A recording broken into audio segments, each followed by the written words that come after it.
In this video, we'll look at 3D trig and all sorts of grade 12 components that might come up. And so just to explain what we've got in this diagram, in the diagram below, DE represents a vertical cell phone tower positioned in one corner of a field. So I've just put the 90 degree in myself. The field is shaped like a cyclic quadrilateral EFGH. Okay, so my mind already is buzzing with properties of cyclic quadrilaterals. They're all in the same horizontal plane.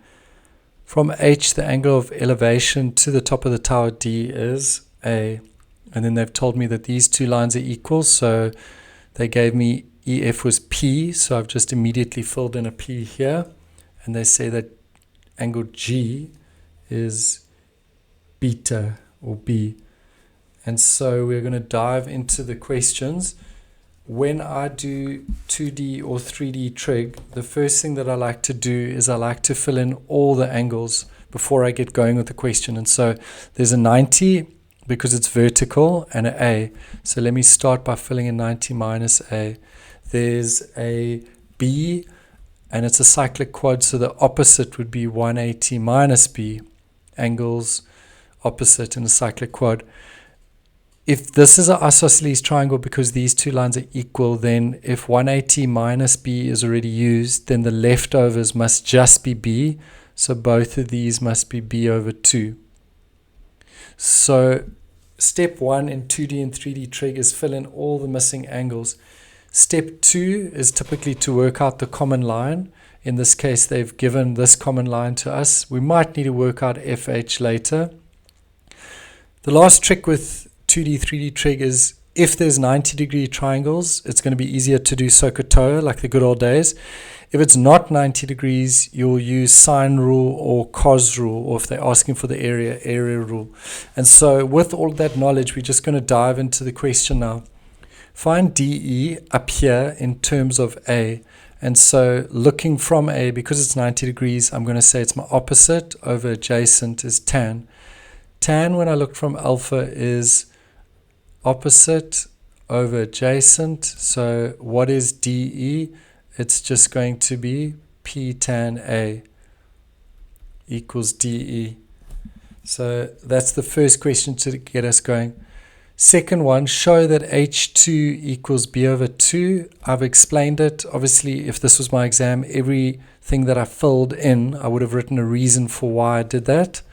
So we've talked through that. Then it starts to get a little bit hectic and it escalates a bit quickly. And they say, show that P equals FH 2 over cos half B. And so FH, obviously I'm using FH here. And what I'm going to try and do is see if I can get away with doing the sine rule. I like to put what I want on top. So FH over sine the angle opposite equals P over sine the angle opposite, so B over 2. If I'm wanting P by itself, then this must obviously just go up here.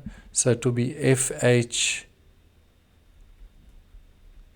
sine B over 2 equals, and then this is a reduction.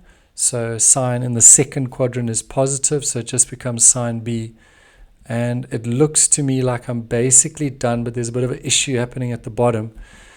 And I need to get rid of B over 2. And so this is seriously crafty. And I hope you can appreciate the stunningness of it. But they're thinking of B as being 2 times B over 2. So they're thinking of the bottom, just B, as a double angle. And the double angle expansion of this would have been 2 sine B over 2 cos B over 2. These would cancel, and I'm just left with what they wanted. FH over 2 cos B over 2. And so I hope that you found that helpful, just for noticing this incredible trick of looking at a boring sine B and turning it into its own little double angle.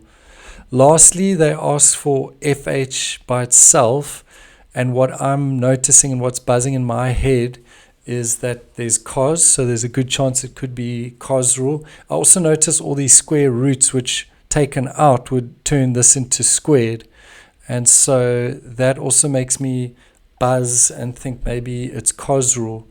And so let's give it a go, looking at cos rule from side, angle, side.